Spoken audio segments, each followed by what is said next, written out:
People online want No, George's don't even say it. We're live, everyone, and welcome. What's up, internet?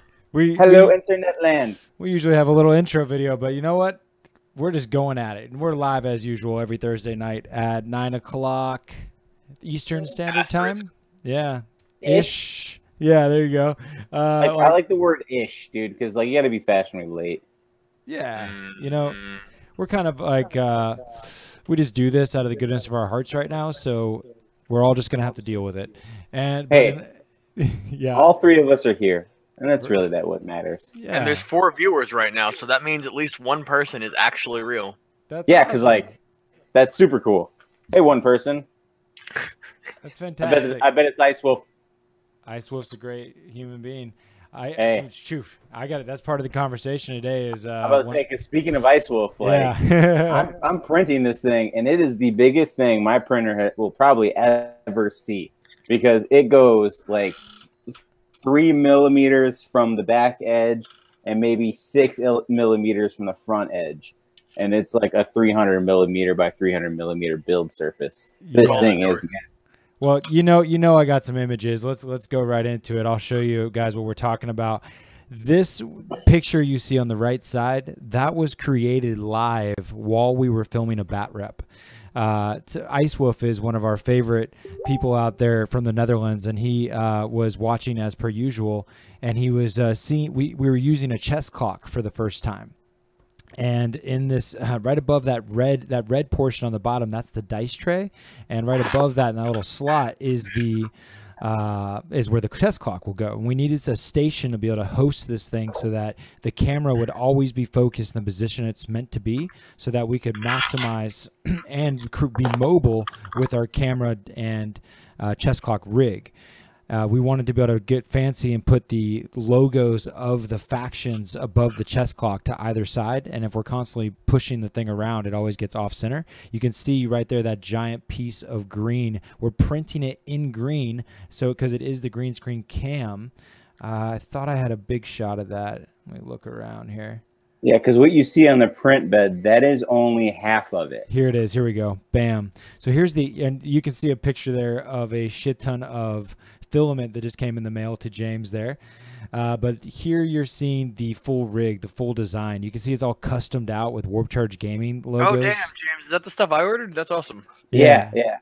It's still sitting in the box because George's green jumped in front of it. We got this massive project to print out. It's going to be a game changer in lots of ways. Not only is it going to make the studio more optimized by be able to create a better production, but additionally, this is now a mobile rig that when I go to tournaments, I can be capturing green screen footage with chess clock live anywhere I am, untethered to my computer, and then be able to layer that together with the final post edit and actually capture dice rolls in a real setting with a single overhead GoPro. So, you know, those GoPro overhead shots, like those are not bad situations in a tournament environment. It's just literally the audio that you need and the dice rolls, of course, being the most critical. And now we can have that. Now we can have that. And it's so small that not small, but it's so portable that there's always that like side of the table on the left and right of the to the table you are at the tourney, and so you can totally just be like, yo, let's roll in this. Like it's super like having the big WCG right at the joint of the warp charge arm right there, being able to like kind of represent from a distance. I'm just really excited. Showing up, George, to events, and you know, like playing against other 40k bigwigs, other podcast people, and seeing that kind of swag, just being like, oh yeah, this is something we have. Like, it's such a cool innovation, especially because I've seen online and like other people compliment, like, you know, like people like the way we do our dice cam specifically. Yeah. In general. And I think it's something most channels don't do. Like, you see constantly people rolling on the table, shifting their camera focus away from action specifically to focus on dice rolls. It's, I think, a really, like, not to, like, blow our own horn or whatever, but, like, it's something that I think has added so much more to the content than I actually ever thought it was going to. Sure. Yeah, and as far as, like, space for this thing, Like, it's the size of a dice tray normally. Like, as you can see, it's like 2 different color grays. There's a light gray and like a dark gray on the end. That light gray is the piece that's being printed right now. That's just a dice tray. Like, people bragging a dice tray to the table. That darker gray area is where the clock sets in and some extra dice. And you already have extra dice sitting on your table. And nowadays, for tournament play, you have a chess clock. So instead of it all being everywhere, it's all nice in one spot and it's right there ready to go. Not to mention, we don't have to paint it, don't have to carry cloth around, and it's like we're gonna have dice cam right there. And I know most channels don't have it because it is like having another GoPro. That's a couple $100. And then as far as editing, like editing sucks. Yep. So like when you have a whole other camera that you have to sync to everything, and especially when there's like time lapsing involved, like that's a lot of work for a lot of people. So a lot of channels probably see it as not necessary as far as just getting content out. Yep. But with all of our current live stuff, this is going to be a game changer. Oh my God. Yeah, it's huge. And the fact that we can print it green is just so classy or just so cool. Like, I'm just like in love with the 3D revolution that we're going through. And I see you out there, Ice Wolf. Big thank you, man. Like, we're, you know, Ice Wolf is definitely a connoisseur, as we can see here, of CAD programming. This is amazing. Also, and this is just another point, just to, you know, I mean, tout the cool factor with the 3D printed stuff. Like, we have these components in, you know, files now, whatever. Like, the designs can always be changed, so they can always be improved upon. They can always be made more modular. Pieces that are broken can always be replaced. Like, it's unreal how convenient it is, I feel like. Yeah. Dude, I can't, I didn't even think about that. Like, if I do paint the chess clock green, like Ice Wolf just suggested, then I could have the numbers just floating in space, which, why not? That would be kind of cool.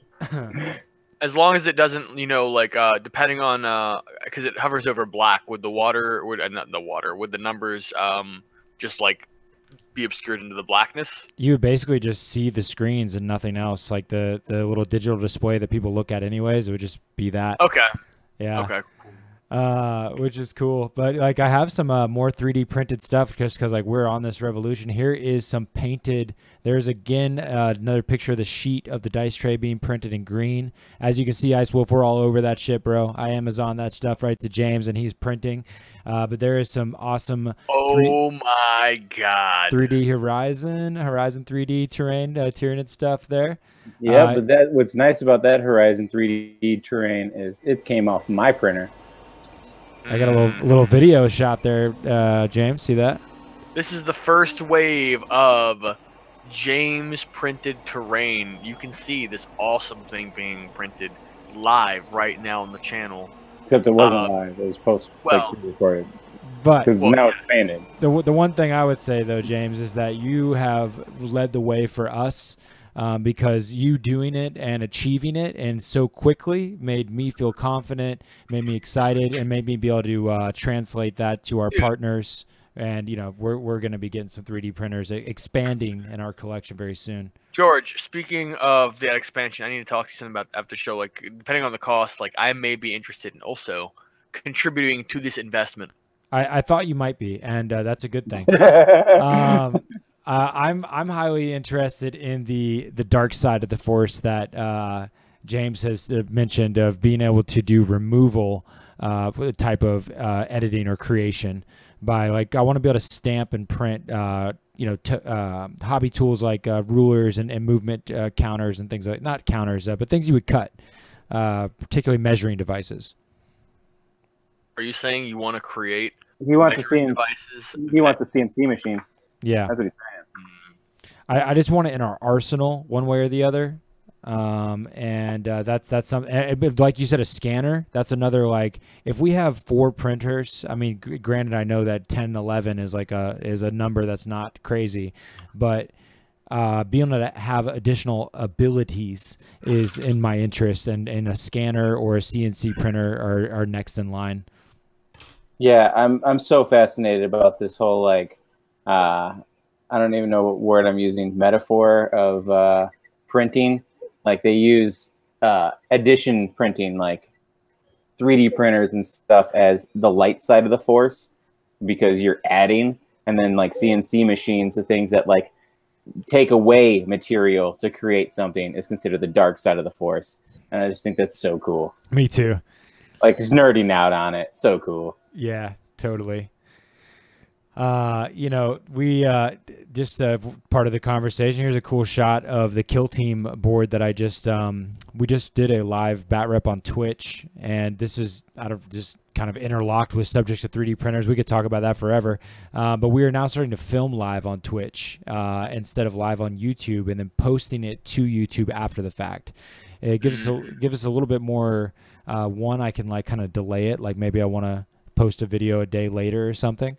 And two, it seems to get a little bit better algorithms. But here you can see some technology. You can see my crazy little microphone standard GoPro rig. That's one side of the board's overhead shot with the Rebel T7i facing down there on the other. And then you can see our current green screen setup with the GoPro facing down attached to the pole. So as you can see, that one facing the green screen now is tethered there, and we have to constantly jungle gym ourselves around the board to get to that position. It's going to be so convenient to imagine. See where the mic stand is, where it has the in the middle of the board there. If I could just have the dice roller there, it'd be so comfortable. Both players could equally reach it right in the center.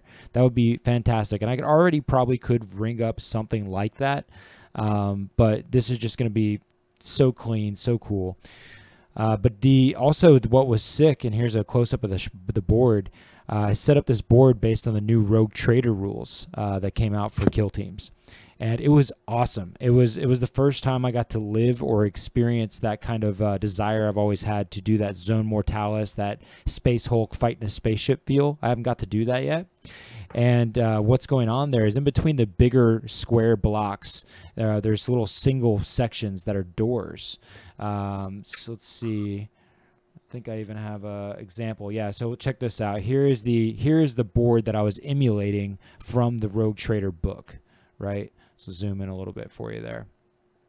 So when you get the Rogue Trader box set, this is what you get. You get a board and you get these terrain pieces. James, if you see here, they're the only things that I really would like back. Like I don't really care about the doors and stuff, but these missions, they use these little computer desk. There's these little computer desk here, and and you use them to open doorways remotely from a distance.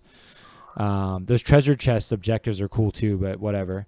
But primarily these computers are cool. I simulated them with drones today. These little Tau drones. I'll send you all that back except for that pipe and that pipe. Okay. I want the pipes. Cool. Well, I sent you all the Space Marine terrain as well. So right on.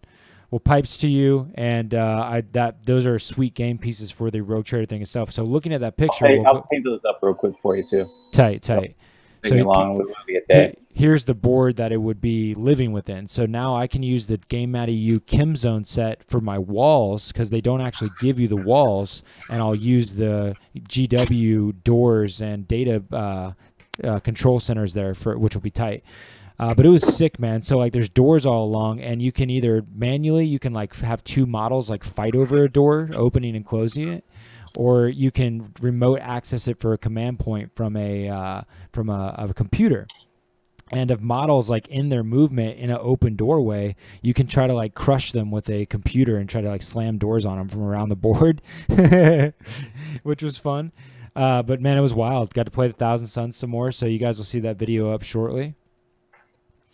And just speaking of kill teams, we got a kill team tournament coming up here in Richmond, Virginia, Midlothian at our favorite store, Battlegrounds, October 13th. Going to be playing the Nova Open missions. Yeah, man. That's also going to, the week after that, we'll be having a Shadespire tournament. So come check it and see. And just to keep rolling when talking my ass off here, I just finished up the local campaign. We did a 5-week intro campaign to kill teams and did a narrative thing. It was 16 players. This was the arena that we fought in at the very end. I also had a graveyard. Let's see, check this out. Here, so we had the arena and we had this cool graveyard. So we had two different boards going down with multiplayer matches, both teams and multi-people. Unfortunately, it wasn't a great turnout, though, so we pretty much stayed inside the arena the whole time.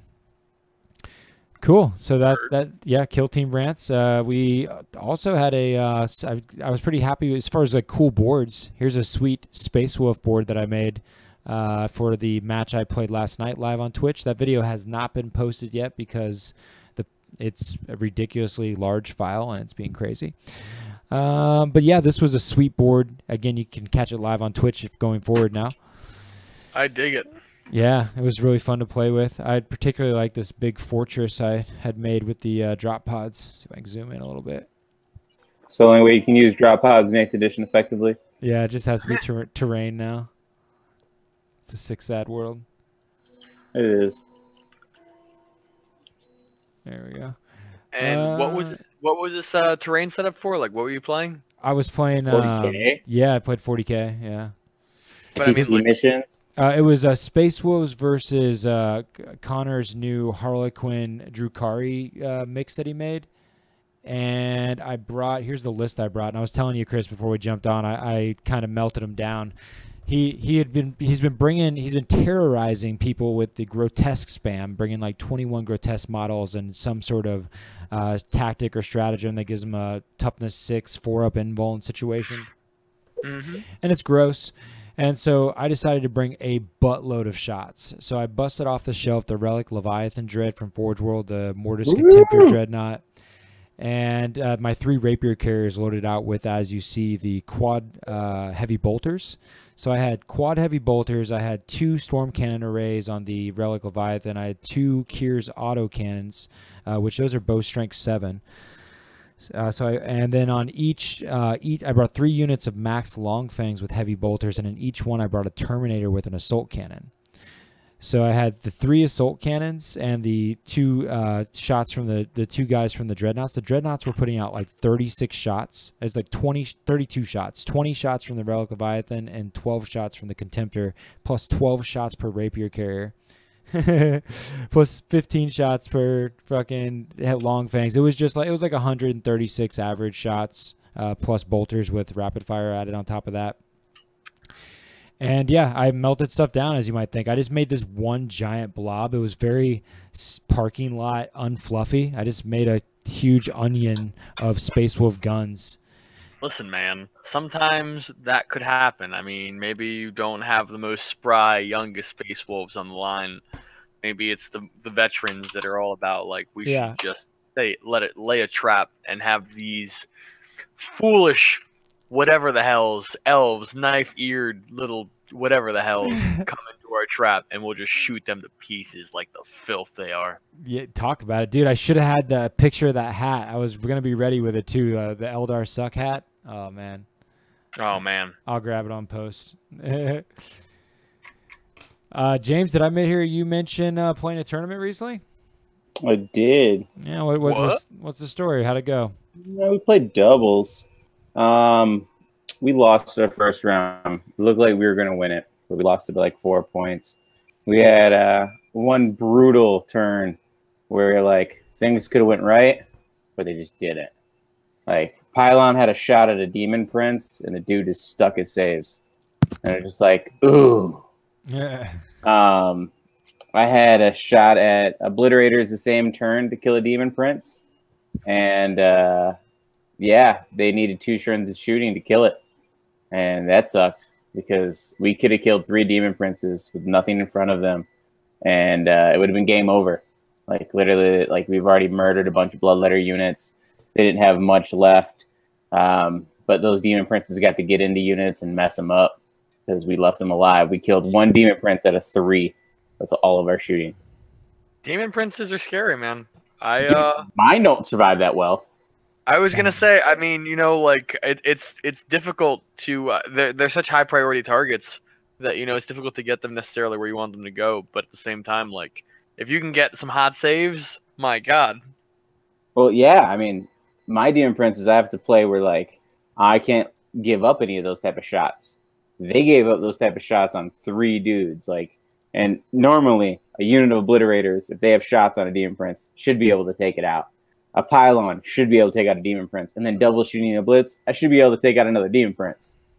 And yeah, we only took out the 1, and it was pretty much downhill from there. And I mean, it was just like 1 point each turn from that point on, and ended up being like a 4-point lead to them. They ended up getting best chaos for the day, and our next game, we lost that one too. Who did we play? I don't even remember who we played.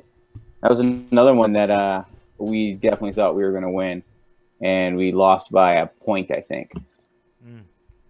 Yeah, and we found out something crazy that we never had happen.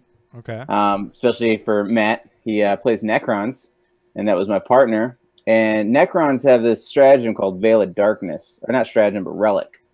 And it allows you to basically teleport into the movement phase anywhere from on the board somewhere else, and you can bring a unit with them. Now, in the beginning, or before the movement phase begins, and it's your turn, you have Thy Will Be Done. And that it gives +1 to hit.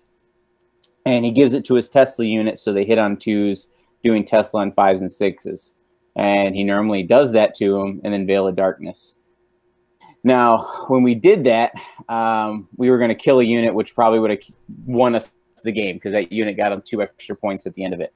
And what ended up happening is when he teleported him, the opponent said, it's been FAQ'd that you lose your buffs when you leave the table. And we were like, we've never seen that FAQ. And they couldn't find that FAQ in the FAQ. So we called the TO over, and the TO ruled it as when you leave the board, you lose all your buffs. And so using Thy Will Be Done was completely pointless. And like, I don't know, you get it every turn, but somehow you lose the ability to get the extra +1 to hit.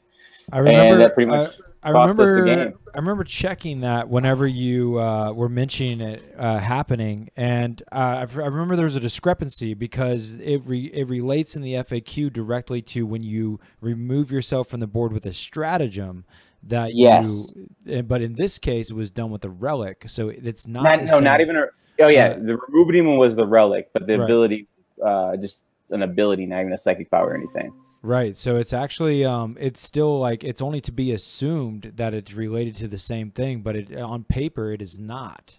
Yeah. So as far as raw, it would still be good, but as rules as intended, if they intended that for stratagems not to work, then you can interpret it that way. And that's where, I don't agree with the ruling in that case. I mean, like, I can respect it, but like at the same time, like, is this a rules as intended or rules as written type lifestyle when we're in a tournament play, you know? Yeah, and that's kind of how I feel. And normally I would look at it situational based if someone's trying to abuse something, but like this is what Necrons have. Like, yeah, this exactly, is it. Exactly.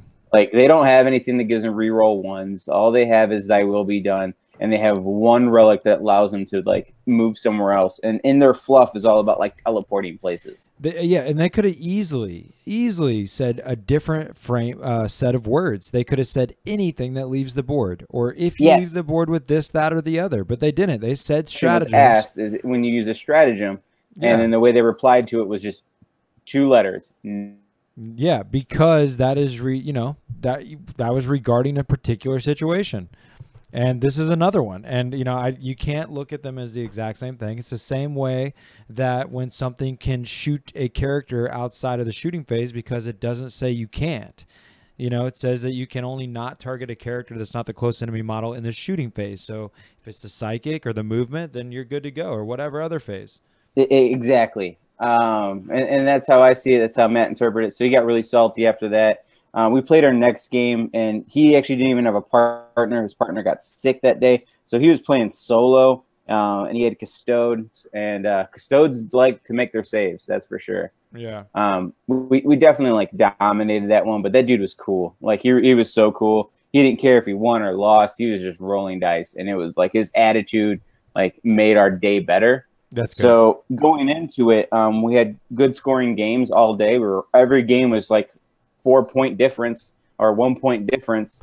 So we knew that we were going to be real high in like the loser bracket. And the way this tournament, they had in the area for these guys that run this tournament, they have a thing called being most mediocre. When they go to tournaments and stuff, they typically do very well, but as a pack, they do mediocre.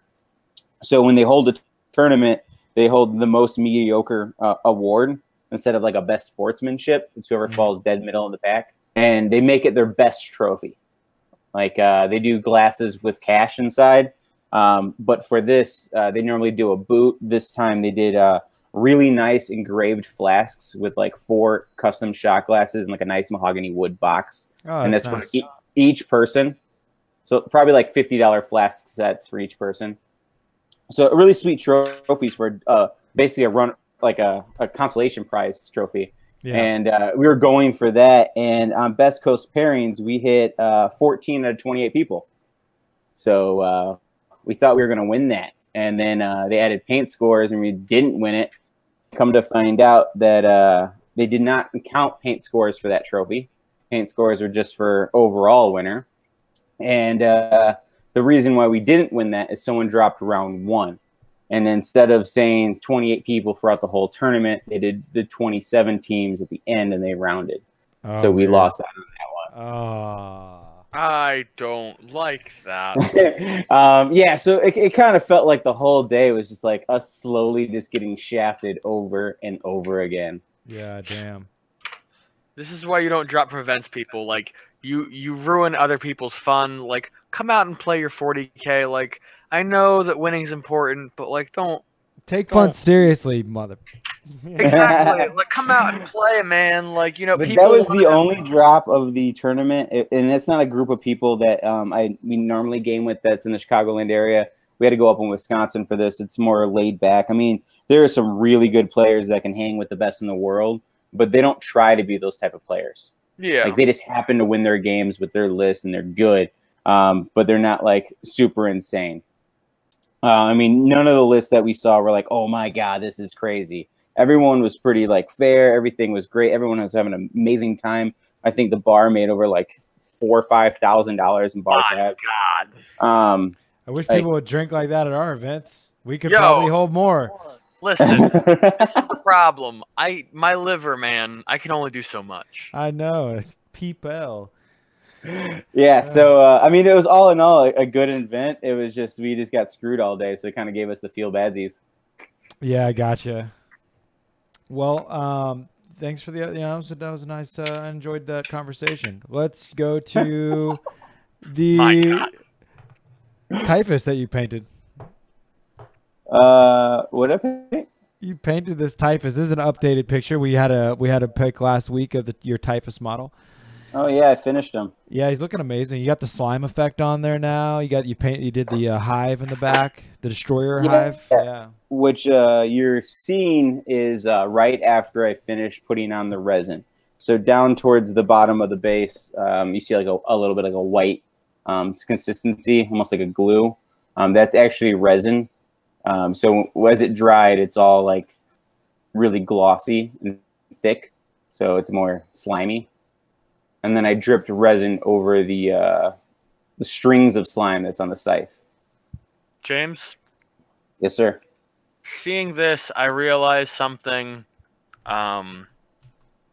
If you get well or get more effective with, the 3D printing design, which obviously you will, like, people would eat up like some insectoid looking, like, if you could like 3D custom print like a hive tyrant torso that had like good looking, like more insecty wings, my God, you could have some. That is going to come down to resin printers, really.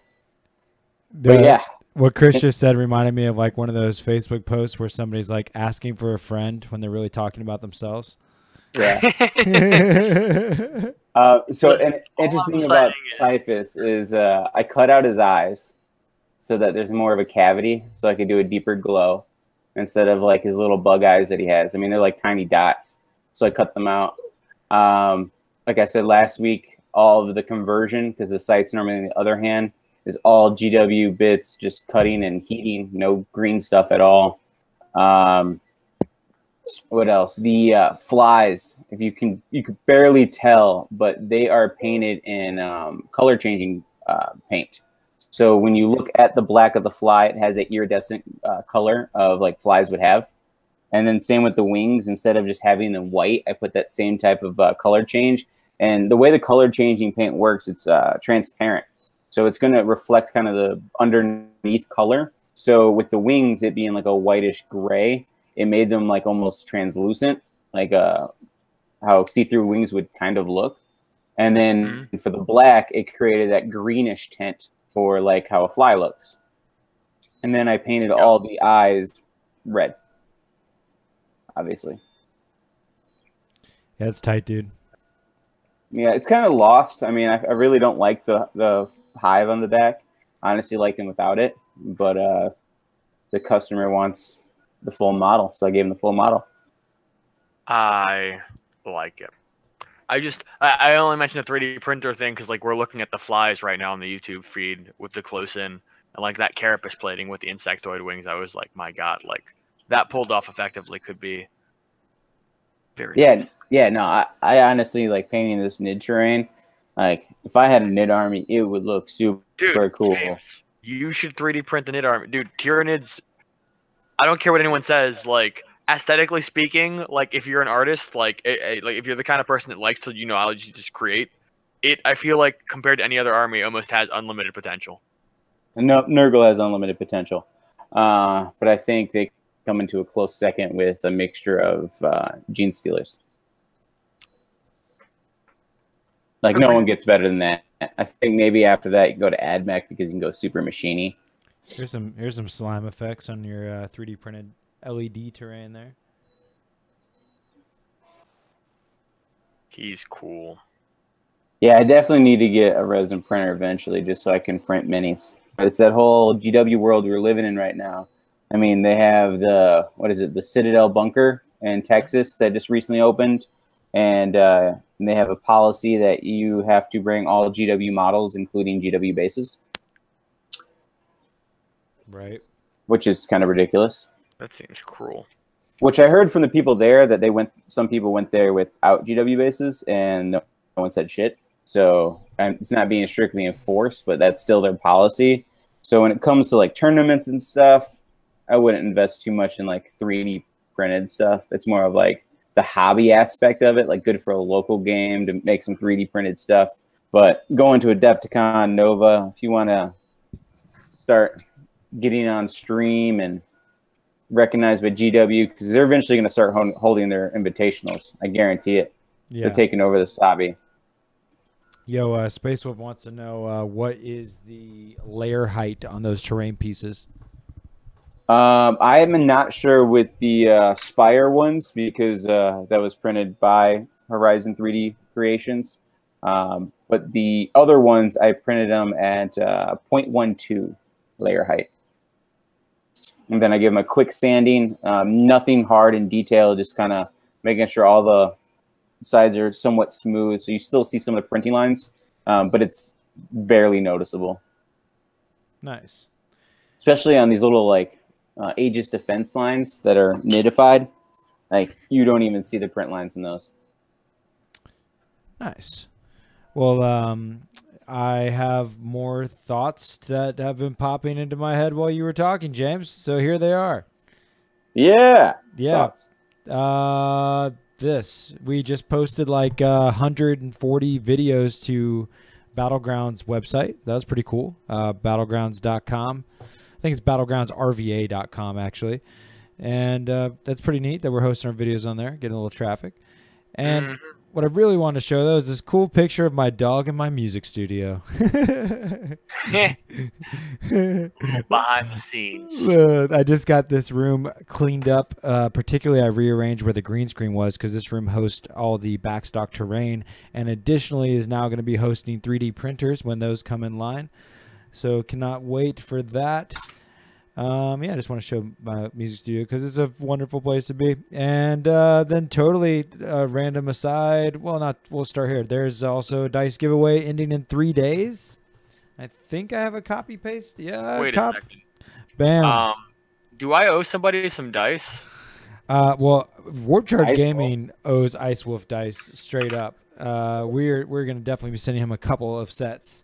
He's going to win as well, and then that'll be a third set. And then you, Chris, can give him a set, and that's like 4 sets of dice. Excellent. Yeah. But yeah, there's three days left to jump on the dice giveaway. Ice Wolf's already won probably, so good luck with that. Yeah, and we're gonna have these sweet colors. The black and gold actually, while is popular to people when they see it, we made a last minute ditch of it and got a different color. It's translucent green. You'll see it, but we're gonna have several sets of each of these. And then, totally random aside, GW and Forge World have new models. Wait, what are you talking about? Maybe it's You're not gonna have new. to explain this to me. Well, actually, it's probably not a new models with the stupid Eldar Primaris box set. What the hell is that? Why does anyone care? Yes, the Wake the Dead set. What the hell is that? Box. It's dumb. It will help teach new players how to hate Eldar in a whole new way. Yeah, no, it's more like, hey, you know your one buddy with the Primaris army? Like, I might have some Eldar I want, so I'm gonna tell that buddy, hey, flip that. Like that's it. Seriously, it like this is the dumbest. Like box it has. I've never. The big advertisement is a plastic spirit seer. Like fuck off, Dude, guys. He was resin forever. That's it. That is it. And they give you Wraith Guard that aren't even like sensible right now. And where's Yanari? Like Primaris George, Marines. I hate the negativity, guys. Don't you understand? This is one more box set that can You fit shut on up, the you shelf. elf lover. What's Shut your dirty mouth. What's good about it? Nothing. Listen, all I'm saying is when I eventually pull the trigger on these Gene Stealer cult boxes and have a Primaris Marine army, this box could be useful to me. Probably not. Even then, still you probably would get not. it just so you have some Eldar to base your army with? I mean, that sounds like a brilliant idea, honestly. Because that's all I see Eldar good for. Basing material. You need these GW official bases, so Yeah, I was telling James over the weekend that I wanted to have I wanted to commission him to. I was gonna take all the Eldar I was gonna sell and just like smash them into bits and create dead bodies all over a battlefield. I want every battlefield to just be able to sprinkle dead Eldar everywhere. I love it. Before I play. Just that and snow. Yeah. Wave Serpents make excellent bases for Tyrannofexes. Yeah, or Hive Tyrants. Or Hive Tyrants. Right. Or Old One Eye. Yeah, well, Or that was dumb.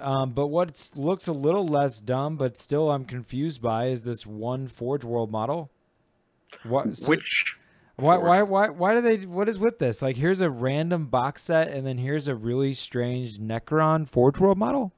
Okay. Yes. I think the most strange thing about that Necron Forge World model is its name. It has a name that no other Necron has. Not like the Necron Construct or anything, but like the Sepatech or whatever it's called. It's like a dynasty hint. It's like its own dynasty name, but it's not like a Canatech, which are like the Sentinel dudes on the Tomb Worlds. But it looks like a Canatech, but it doesn't have a Canatech name. Like, what is this? What is this? Maybe it's a whole new classification of Necron. Where did I know that somebody in our group like posted the picture of it and shit, but did it like get a community page like shout out? Yes. It got a community page shout out, and it's like the very bottom of a community page shout out, and all they give you is one weapon profile, and which it has two of. Yeah, they tell you it has two of it, and it's 3d3 shots. Strength 8. Strength 8, neg 3, d6 damage. Very strange. It's not bad. The strength 8 obviously, you know, 2 wounds through on a night. That's all it can do. Yeah, I mean, people have crunched the numbers. It on an average turn, you know, like is going to deal something like 7 wounds on a night. If the night player rotates ion shields and everything. But it definitely is a Terminator killer. Like, you put anything that has a Terminator type of profile on the board, that thing is murking it. Yeah, no, I mean, the thing is that where it's wounding on 3s, it is at a big advantage. But against toughness 8, which is, I know is what a lot of, I mean, toughness 8 is that magic number everyone wants to crack. But especially Necrons, you know, they have very limited options. It's either pylon or like heavy destroyers. Yep, that's and then the douche canoe, the what is it, Doomsday Arc. Yeah. Yeah. That's it. Those are 3 weapons that can crack to say it. They're hungry for it, man. And, you know, any kind of platform that can deliver. I mean, really, I see a lot of people kind of underwhelmed by this Necron construct. I'm really happy to see it. I hope it's priced reasonably on points. I would like to see it fielded. I mean, you know, every player wants to see it. I'd love to see fielded. you know, a couple of them would look really sweet on the table. Yeah. I just hope they're point efficient. Yes. And I don't want something that's crazy, like overpowered in points, like it's super cheap. I don't want something that's like, oh man, it's another Forge World overpriced model that like it looks cool, but we'll never play it. Yeah. Yeah. And I mean, you know, once again, all we really have right now is the one weapon profile, which we know he has different kinds of weapons as well. We've been told that it has 3 weapon profiles. So, I mean, realistically speaking, the 3D3 shotgun is nice. It's a really good gun. I mean, it's not a night killer. The Necrons don't have the kind of stratagem backing that can cause this to be extra scary. But once again, it's a good gun, and we've only seen 1 of 3. We don't know stats. We don't know ballistic skill. We don't know toughness, number of wounds, points, save. I mean, obviously, I'm just listing off, you know, all the things. Elements. Work on it. Yeah, we don't know shit. But I will say, no matter what, it is a hell of a lot more interesting than this stupid box set.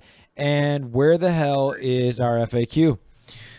Dude, where is our FAQ? Wait, hold on. I've been fiending for it. James, I have an idea. We should have like a giveaway with this Necron Construct model where we buy this entire box set of Primaris Marines and Eldar and use all of them on the base for this Necron Construct. Are you funding this project? I mean, let's see. Because that thing alone is going to be like $200 because Forge World went up 20% in price. Oh, and then that other box set is $150. Listen, all right. Internet viewers, all 9 of you. All right. You mean 5 or 6? Listen, let's not split hairs on this one, James. All right. I'm promising you, if we hit like 5,000 views, I will fund something. Don't say views. Say subs. Subs. Subs. That's the one I mean. Listen, subs. I will fund something similar to this, if not this project. You heard him. Damn. 5,000 subs. Dude, we got a time frame? I mean, somebody's going to be like, remember back when you shed? Listen, 5,000 subs. has to still be out. That's the only reason I say something comparable, because maybe there'll be an even worse box set to use as a base. Oh, yeah. We will definitely needs to be dead Eldar. Dead Eldar everywhere. But you know what is interesting about that box set? It's about almost $300 in retail value. Okay. So, because nobody wants this jank shit, particularly the Eldar. I mean, like, particularly the Wraith Guard. I mean, like, why? Those are not useful right now. Hey, I agree, but like value-wise, if you actually gave a shit, if you're looking at pure plastic cost, yeah. But even then, like GW already brings us over for that. So well, yeah, but I mean, within Games Workshop's pricing algorithm. Yeah, because you spent like $114, and I have 22 pounds of plastic right here. Listen, yeah, you're right. Nice. You're not wrong. I cannot defend that. No, you cannot. As technology gets better with these printers, GW needs to figure their shit out. 22 pounds of plastic. What is interesting, though, is this Magic the Gathering phenomenon that's happening. You talking about Age of Sigmar Champions? No, I am talking about Magic the Gathering selling to Amazon, Walmart, Target. Yeah. Go into say that again in a little bit more depth. I was hearing wind of that, but I wasn't paying a ton of attention. Yeah, no, it's kind of all over the nerddom right now. I want to know. Because people care about Magic and I don't. But the only reason why I find it interesting is how it's going to affect the business of owning a game shop and how they operate and how that means the 40k community. Is Magic the Gathering is how these stores stay open. Yeah, Magic the Gathering is the lifeblood to so many stores, man. I've talked to so many different owners, and they love the 40k community, but their blood is Magic the Gathering and other card games. So what Magic the Gathering did is they made it where you had to go through distributors to buy their product. And distributors are middlemen that mark up product, and they do that because they can move volume. And those companies rely on that volume. Well, now what they do is sell to distributors, but they've also opened it up to Amazon, Walmart, and Target. So we'll be selling directly to those people. Now, what that does is means those stores can now sell it cheaper than the game stores. And if you're someone like me that has a family and a life, like you don't go to the game store very often unless it's like an event. So you buy most of your stuff online. Well, when you buy your stuff online, as far as Magic goes, and you're paying $20 less a box or however much it is, these stores aren't going to. Yeah, the stores aren't going to see that revenue, and that's quite a bit of revenue. So these stores are going to have to do something to change that. And what they're going to do is they're going to tap the customers that come in, and that's either going to be charging space, charging you a monthly entry to like play there. Like there's different things that can be changed, and maybe their discounts on other products are going to go away so that they can discount Magic. Like the money's got to come somewhere, because that money's going to be going to Amazon and Walmart and Target. So someone else is going to have to pick up that slack. Well, I'm afraid that our 40K love is going to get affected by this. I agree with you wholeheartedly, and I mean, let me tell you, man. I've seen other game stores. I remember when I was in Lynchburg, and there's a new game store, Dragonfire Games, which has been there solidly for a while now. I was talking with the game store owner, Scott. Like, my hope was for him to become like the biggest 40K playing game store in like Southwest Virginia, which, you know, it's Southwest Virginia. We're out in the boonies to a certain extent, but it was crushing to me to see so many 40K players hype on new armies coming out, but because, you know, it's not the army they play. Like, I remember when Harlequins came out, the game store owner ordered so much Harlequin inventory, and there was only like 2 players, obviously, who wanted to pick it up because they were the only Eldar players. Meanwhile, with Magic the Gathering, every single card player is a crackhead for every single release. You know what I mean? Yeah, it's definitely crazy on the difference in how they stay alive that way. I mean, there's a store, Draxstar Gaming, that's like an hour and a half from me south, but they used to hold an event at least once a month. They're a fairly reputable store, and they've been open for years, and they're closing their doors in a couple days, like end of this month. And this is going to happen more and more when companies like GW pulls their thing like they did with Forge World. Granted, these companies these stores don't sell Forge World, but if they're doing it with things like Forge World, and they do this to Magic, and they do this to other games, like these stores are going to see it. I mean, think about bookstores. I mean, they closed. Another thing Video too, rental stores closed. With the card game too, you have to like, I know that it's a pretty common practice to like open a bunch of the packs and then sell the individuals, where you actually make less money per pack that you open, but you make up more in the back end by selling the individuals. And like, if Amazon started doing that, it'd be even crazier. You know, not to mention like used cards as well. Well, dude, if people are getting boxes for $20 to $25 cheaper, they're going to do that, and they're going to sell them on eBay. It's going to lower, it's going to lower the value of the cards too.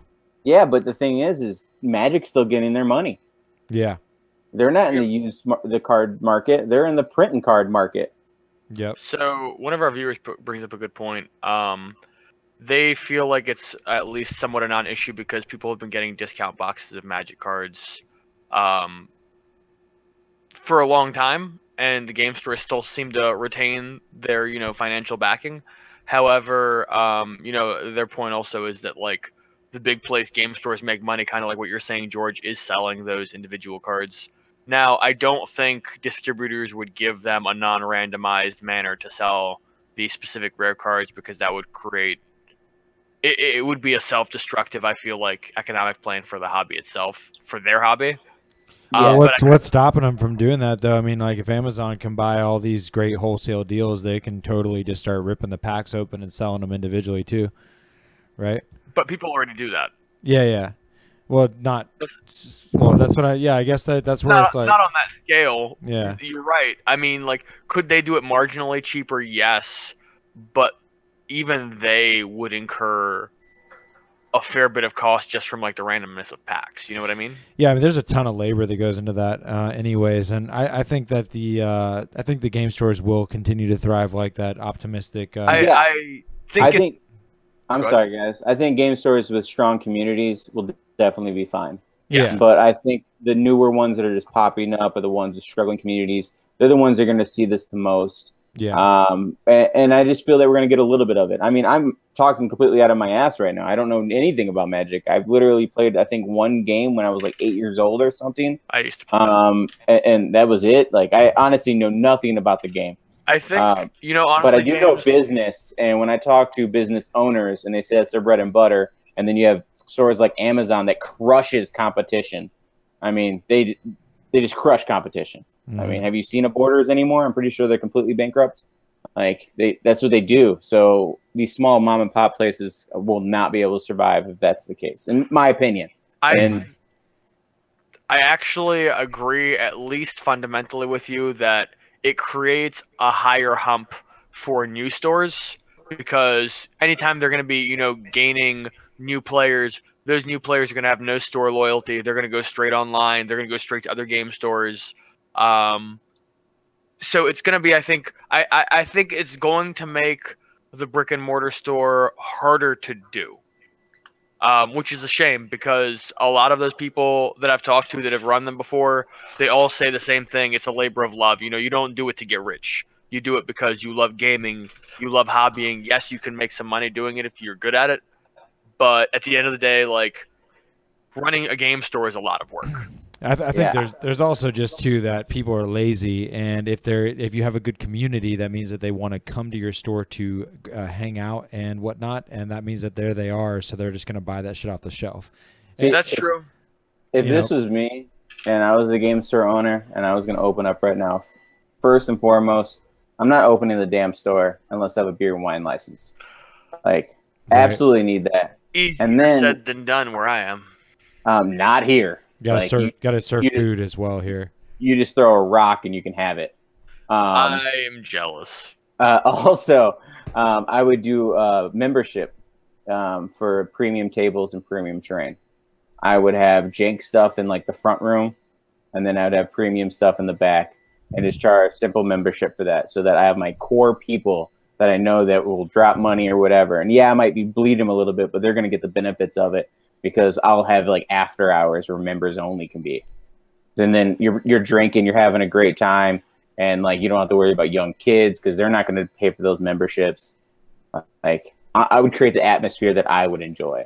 And the thing is around here, that would make money. Oh yeah. Yeah, that sounds good. Let's do it. I like it, yeah. I'm all for it, dude. Anyone want to finance it, dude? I know how to run a business. It'll happen, man. We just got to get there. First, 5,000 views. I'm going to make this funded. Eldar bodies everywhere. Not views, once again, subs. Yeah, sorry. subs. We've gotten quite a few views out there. And we own it.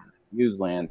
Yeah, we're doing good on the views. What we need is the subs, which we're growing fast. And if you're watching our live talk show for the first time, episode 23, welcome. And thank you for making it all the way to the 54-minute mark. That's amazing. You must really enjoy the conversation. Dude, I feel like we just started talking, man. Yeah, right? Like we're only touching like the new topics. We haven't even gone deep on anything. Like the FAQ, like fears and hopes, and like we didn't go into any of that. Any future projects coming up, we didn't go into any of that. That's awesome, Chicken Bone. I never had a game store that was open that late. Really? Yeah. I've gotten to do some. Actually here at Battlegrounds, they're going to be doing some all-nighters. I wish that I was available for the Halloween weekend because it's my wife's birthday, so I won't be able to. But this upcoming weekend, or October 27th weekend, all-nighter, open all the way through the night into, like, I guess people start, I was like, what? When do people, like, start peacing out? I guess about 6 a.m. There's just a few heads left in their crazy Mountain Dew stupor. Dude, that's awesome. Yeah, but I love Planet Chaos in Wisconsin, man. After 7 on Thursdays when they close down the store, they close the front half, but the back half they leave open with all the game tables and terrain, and you play until the last man's there. Like they just leave the back door. As soon as you close the back door, it's all locked up. And yeah, I've been there till 4 in the morning, and that's a rough drive home. I believe it. Yeah. So, also looking to the future, for those that are currently watching, George and I will be getting some gaming in this coming Monday. Oh. The plan at this point, and it's subject to change, but we will get at least 2 games in for certain. I want to do a kill team sandwich, so kill team followed by 40k, followed by kill team. Oh, I like it. I like it real good. Didn't that just happen yesterday? Did that happen yesterday? Yesterday was 40k, then kill teams. Yeah, I've been doing a lot of filming. I just got done filming a kill teams battle before we got on, and I'm about to post that to YouTube when we get off. Hey, and George, you should check our messenger and post that picture that's like currently live. That's what's going on. Oh, cool. Stop fidgeting with the spinner and show the picture. Dude, how dare you tell me things? I'm doing it. Dude, I only tell you things that benefit you. So to listen to me only hurts you to not listen to me. Ladies and gentlemen, I've seen this picture they're talking about, and I think it's cool. It's a dick pic. Yeah. Listen, what I do in my free time. What? Take pictures of my dick so I can send it? Play 40k. What do you people do? There you My go. God. There you go. Chicken Bone. That is Fort Atkinson, Wisconsin. It is right next to Whitewater. There is the picture discussed for those watching. It is the logo printing in on our amazing. Look at that. That is amazing. Thank you, Ice Wolf. Yeah, oh my God. Look at it, Ice Wolf. Look at it. It's so cool that it was like just okay, if you guys want to see a magic moment when we just serendipitously came together and minds melded into this amazing creation is just on the Space with Eldari battle report that happened. Oh my God, thank you. It looks amazing. Oh my God, look at it. It's so cool. Oh my God. Oh my God. Oh my God. You guys are literally seeing. I'm loving this CR10. Like this printer is awesome. Like I just hit print. Like I had a couple of issues. I've had some failed prints, and it's normally bed leveling issues, or I don't clean the glass well enough. Dude, that is but so dope. That thing is so cool. Like it's printing right next to me. Like it's gonna be printing for like the next I don't know 20 or so hours still. Years. But yeah, it seems like years. But this thing's just so cool. I appreciate you so much, Ice Wolf. Yeah, this is amazing. I think it opened some big doors, man. Not only is it gonna just be awesome to use, but like I was critiquing it early on, thinking it's too much detail. But as this thing's printing, it's like, dude, this printer can handle it. Fuck yeah! That's so cool. Oh man, I'm pumped about it, dude. It's gonna be a 3-day adventure, Ice Wolf. I'm sorry, George. I just cut you off. No, I'm just gonna just drool. It's just like I'm so pumped. Oh my God. 3-day adventure. Yeah, it's going to be a 3-day adventure. Yeah. James, your 3D printer makes me sad. There are so many people in the world that want cool stuff.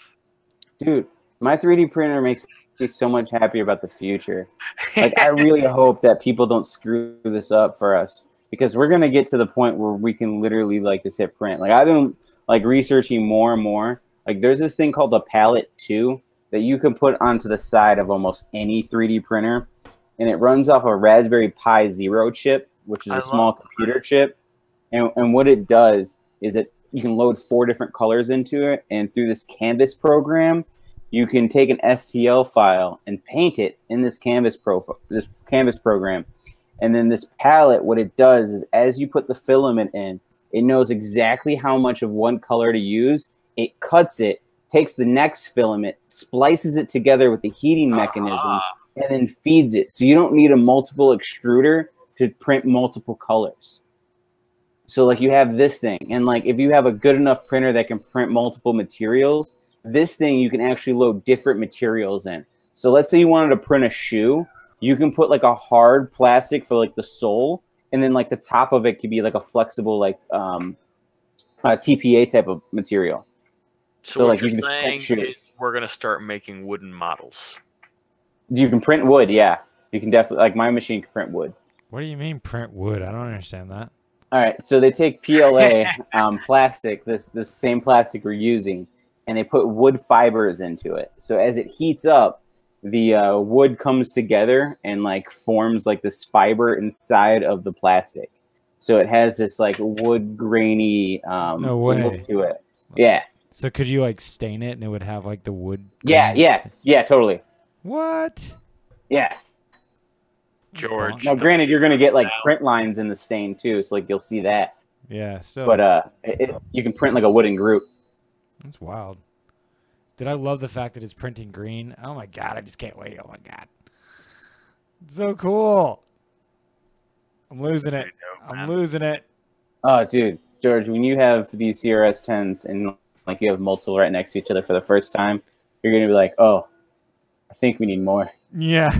Hey, James, you've looked into it somewhat, I imagine. What does a good scanner run for? I actually have not looked into the scanners too much because I'm not very impressed with the technology right now. Oh, really? Yeah. A lot of the scanners come out with these very rudimental like forms. Like they're picking the planes. They're not like getting into the details like a mold would. That is unfortunate. Yeah, like the best STL files right now are being created on the computer. By hand. Yeah. Like they'll scan to get like a general idea and then make them like artists render them online. I don't like that. I want a good scanner. I know there's good scanners for like parts, like getting tolerances and stuff like that, and like scanning out things like that. But as far as let's say, kind of scan your face and print it, they're not that impressive for like the price right now. I mean, in all honesty, though, like we have serious thoughts to put towards the investment money it's going to require for more filaments as we start stacking inventory. And two, like maybe there's some more STL files that we want to be buying or for the sake of pleasure or printing for sale. I am an STL file whore. I will buy all of them.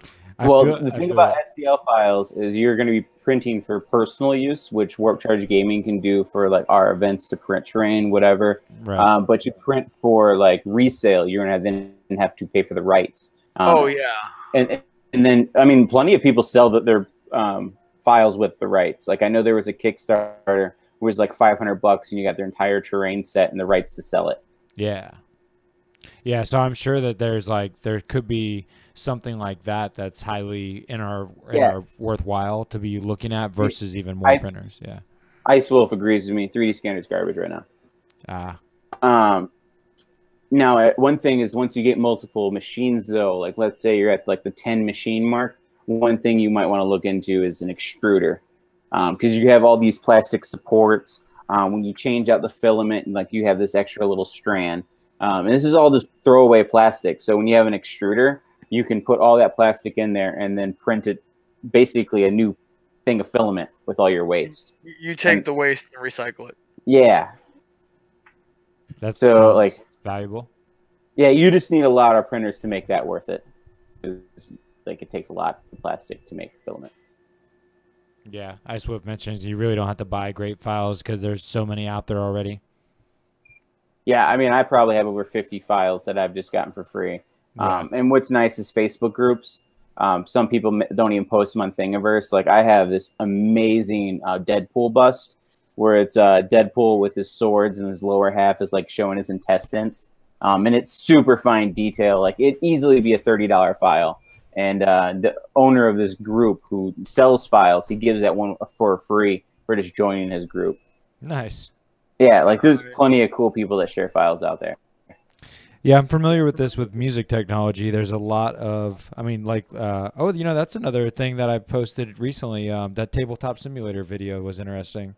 Oh, that was interesting. We're big fans of tabletop simulator at Warp Charge Gaming. We posted several videos ourselves and definitely had a tingle of fear that GW might rain their fire of hate and doom on us for posting virtual tabletop simulator games, but maybe not. But yeah, apparently they're getting cease and desist, and like people that are posting more free content for people to use in Tabletop Simulator for virtual 40K is getting shut down and not allowed. So that's it's not good. We loved Steam and Tabletop Simulator, particularly. We just, you know, it was $20 and you could play all the 40K you want. And then we watched a very good video by, I forget the name of the channel, but the guy had like 53,000 subscribers, so you probably run into him pretty easily. And he was just talking about how, you know, Tabletop Simulator has a lot of value for the hobby and actually does more good for GW than hurts them.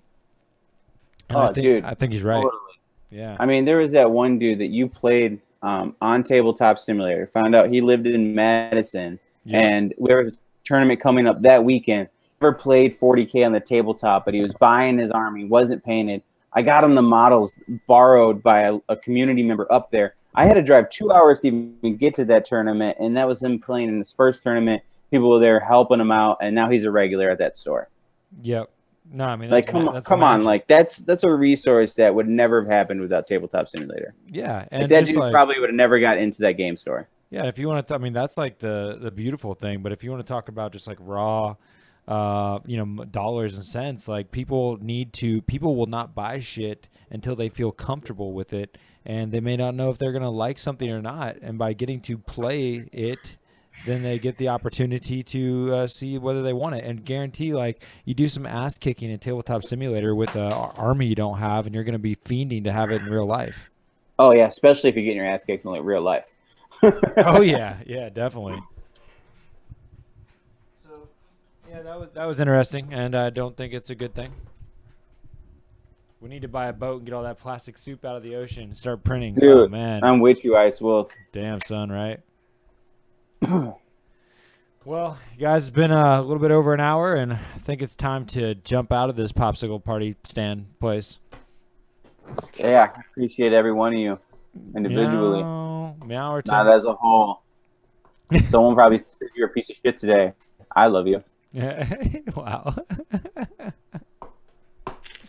My God. It was me. I said you were a piece of shit. Fuck you, George. I love these people. On an individual basis, and not as a whole.